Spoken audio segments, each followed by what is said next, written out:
Taste the Daily. Thiruvarur மாவட்டம் குடவாசல் அருகே அரசு மேல்நிலைப் பள்ளியில் பழுதுபார்க்கும் பணி செய்து கொண்டிருந்த தொழிலாளி மின்சாரம் தாக்கி உயிரிழந்தார். செம்மங்குடி வடக்கு தெருவை சேர்ந்த ராம்குமார் வாகை பகுதியில் அமைந்துள்ள அரசு ஆண்கள் மேல்நிலைப் பள்ளி கட்டிடங்களை பழுதுபார்க்க ஒப்பந்தம் எடுத்து பணியாற்றி வந்துள்ளார்.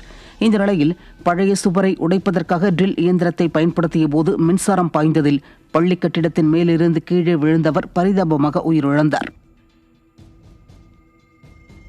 திருவாரூர் மாவட்டம் திருத்துறைப்பூண்டி அருகே மது போதையில் காவல் நிலையத்திற்கு தீ வைத்து விடுவதாக மிரட்டல் விடுத்த சினிமா துணை நடிகர்கள் 2 பேர் பிடிபட்டனர்.